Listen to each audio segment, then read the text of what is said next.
Banditry started under the watch of APC because they were the ones that brought them in. It was 1992-93 in Kaduna. A riot broke out which they call the Zango Kataf riot. I was a young boy, very, very young then. And people were killed in scores. If you are not an Absa person practicing Muslim in Islam, they were killed. Especially if you are from the southern part of Kaduna, the tribes from the southern part of Kaduna, they were massacred. It was called the Zango Kataf riot. And if the next thing they do is to burn churches, kill Christians, and then if they are done with that, then they focus on businesses that is for Igbo people, Igbo-owned businesses, and they destroyed it. I grew up knowing that Christians are an endangered species in Nigeria. In the year 2000, when the Sharia riot, how many of you have heard of the Sharia riot? Hundreds of thousands of people were killed in Kaduna. I can remember vividly that we had to defend our house from people. They brought some Fulani boys and they faced our house. They were shooting arrows. They were stoning our zinc. They spot our zinc shooting arrows. Even though I was a Muslim then. Even though my father was a Muslim then. But because majority of the people in our compound were Christians, so they were willing to destroy every one of us because we're living with Christians. I can remember a particular church in Mando, for those that know Mando, in Kaduna, called Chapel of Redemption. That church was destroyed. And so from that time, anytime there's a little hanky-panky in Nigeria, the first target is churches and Christians. And this has prevailed for a long time. That even if there's a problem with in another country, the Muslim and the Hausas in Nigeria will rise up and begin to kill Christians. How many of you remember the Miss World crisis in 2002, 2001, 2002? That somebody drew a picture of Muhammad or something in France, long away in France, and they began to fight in Nigeria. Are you following me? Christians are endangered species. Now let me give you, and that's how it has continued. Scores have been killed, and they focus on regions where there is a mixture of both Christianity and Islam. If you look at states like Kaduna, states like Plateau State, states like Nasarawa, states like Taraba, states like Benue, states like Bauchi, states like Gombe, states like Borno. These are places where they focus on because they intend to eliminate every living Christian in that place. Anybody that debunks it is a total lie because I have grown and lived in the north. I've spent 80 to 80% of my life in the north, so I understand this thing. Several times, I cannot forget the Sharia riot. We were running for our lives. Even though we were Muslims, but we're still running because as far as you are not of that ethnic group, practicing what they practice, you are a victim. You can be burnt alive. Many of us saw human beings that were burnt alive, like roasted like yam. And it has been going on for a long time. The genocide against the Christian faith. Are you with me? Many years ago, in Kano State, a man was beheaded. And anything they talk about that he said blasphemy. And guess who was the person that led it? The man called Sanusi Lamido Sanusi was the one that led him up. And they beheaded him. They killed the Igbo man. They killed him and they put his hand on the stake and they were using it to parade the city. You will understand of a woman also that is an evangelist. Evangelist Eunice that was preaching about 2016 or 18 in Abuja. And they killed her. We cannot talk about a young girl called Deborah Samuel that was killed. I schooled in Jos, and for years, the people of Plateau have been massacred. Riot breaking out every single time. The one that the moment anything happens, the next people that are victims are Christians. And it is unfortunate that all these years, the government have not been able to do anything about it. But the agenda is deep. Are you with me this morning? Why am I saying? Because I don't want us to be an ignorant people. If we are ignorant people, they will control the narrative. And this days, let me tell you this truth. God will not come and fight for you. Remove that thing from your mind. If Christians don't rise up, pray from now till tomorrow. God is not coming to fight for you. Are you with me? Now, in the year 2009, Boko Haram started. Boko Haram started because of a section. It was a political movement. They created Boko Haram as a political talks to bring confusion into the government of Goodluck Jonathan. And to be able to, destroy any opposition, starting from Borno State, under the watch of a man called Kashim Shettima, which is now the vice president of Nigeria. Kashim Shettima and the other man, Ali Mohammed Sharif. These were the people that started the business of Boko Haram as a political talks to be able to oppose their opponents. But after a time, the ideology grew and they began to destroy. Now, it became a problem and they began to use it to destroy, bombing here and there. In 2009, 2010. As of 2010, a man led a meeting in Jos. Are you with me? He led a meeting that they were going to annihilate Christians within the locality of Plateau, Borno, Plateau, Bauchi, Kaduna, and Nasarawa. And he said they are going to perform jihad. They will bring jihad and they will go to kill that. If the Islamic leaders are not willing to lead them, he is ready to lead the movement. I have the minute of that meeting in my phone presently. Guess who is that person? Isa Pantami, that was the former Minister of Communication under Buhari's regime. And several times, these are people that are terrorist sympathizers. And that is why the Nigerian army have not been able to win the war against the terrorism. Because the terrorists have infiltrated the Nigerian ranks, the army ranks, so they cannot win the war. That said, Osama bin Laden was a better Muslim than he is. He was sad when Osama bin Laden was killed. And he has said it several times that Boko Haram should not be killed. He said they are their Muslim brothers. How do you win a war against terrorism? When there are people high in government that are sympathizers to terrorism, how do you win that war? Now, there are 4 categories of insecurity or people that are causing insecurity. Number 1, you have Boko Haram. Number 2, you have bandits. Number 3, you have Fulani herdsmen. Now I'm going to show you how they are connected. Many people don't know. The Boko Haram and the Fulani herdsmen have one mission. The mission is simple: Islamize Nigeria. Come to a territory that are Christian dominated, kill everybody there, occupy their land. Go to Benue, look for a community, kill them there, occupy their land. That's always me. Boko Haram and the Fulani herdsmen. Have you noticed that Fulani herdsmen don't kidnap, they kill?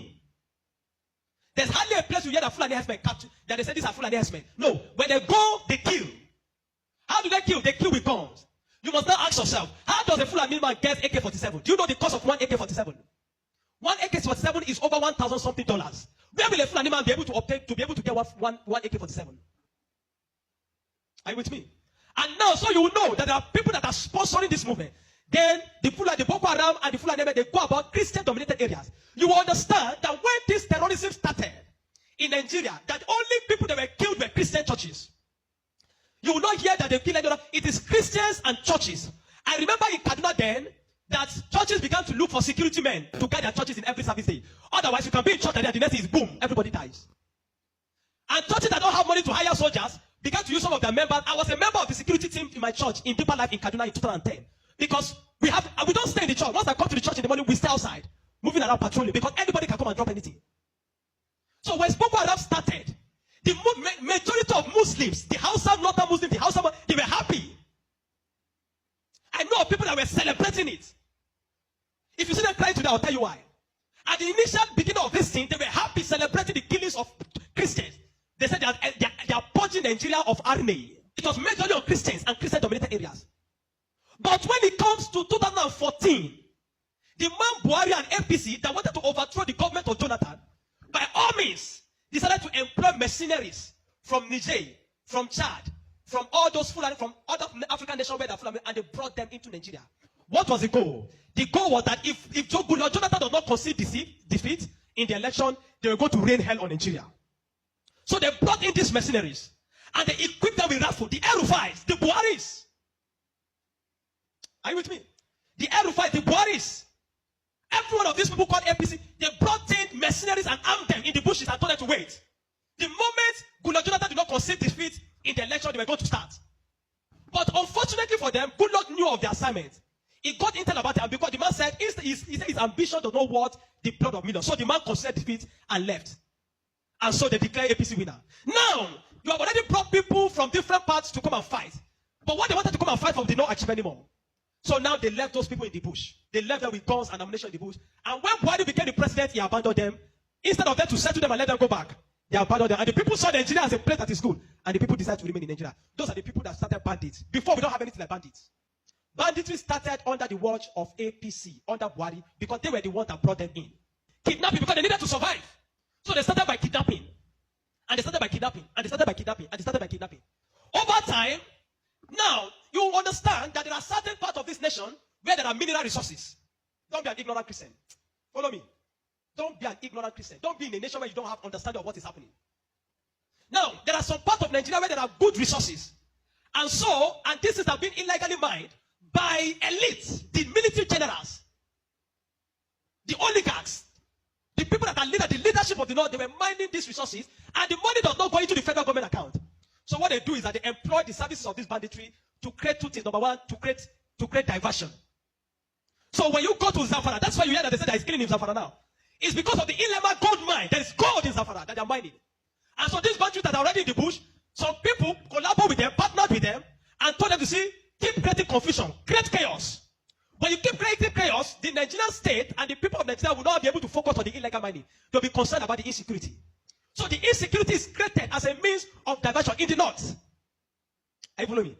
It is created as a means of diverting the attention of the military and the Nigerian populace from being able to focus on the illegal mining of resources. And any part of the north where there is resource, you find out that insecurity there. Recently, it has started in Kwara because there's a great amount of lithium in Kwara too that they have discovered and they're mining. So they partner with the Chinese because the people that do this illegal mining are the Chinese. They partner with the Chinese to be able to. So the bandits became the security men of Chinese and all those people to protect them. So that while they are mining, they can begin to cause chaos. Because while the people are mining and they are causing chaos, kidnapping, nobody will be able to focus on what the Chinese are doing and those people illegal mining. Every single day to this moment, I'm telling you, they are mining in those places. And they will take it to an airfield in the bush and fly it out of Nigeria. They are making billions of dollars from it every day while people are being killed. That is why you now hear that Muslims are saying that they are killing Muslims too. What you have, it is what Buhari created. The APC-led administration created, the banditry they created, is what is affecting the North now. Because the people they brought to come and kill Nigeria in 2015 did not succeed because good luck relinquished power to them. And now the people have become thugs. They have become tools to be used in the hand of men that are using them to secure their illegal gold mines. And that's why you kill them. That's why you hear that they say they are killing Muslims. Now, the Christian persecution and genocide has been there. So you find out that the other part, the Muslim and the Fulani men keep going around killing in all those parts. And the Christians and the churches have been silent for too long. This evil has prevailed in Nigeria because the righteous men have been too quiet.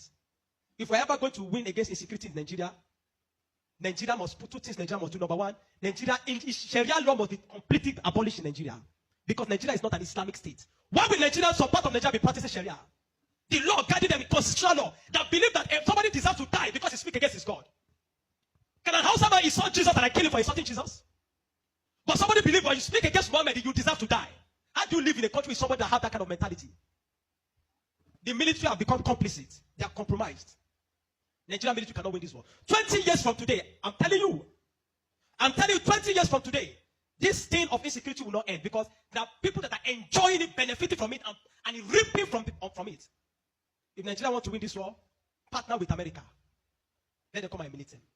I'm not sure I've seen that in Kano yesterday, some people were protesting that they don't want America to come.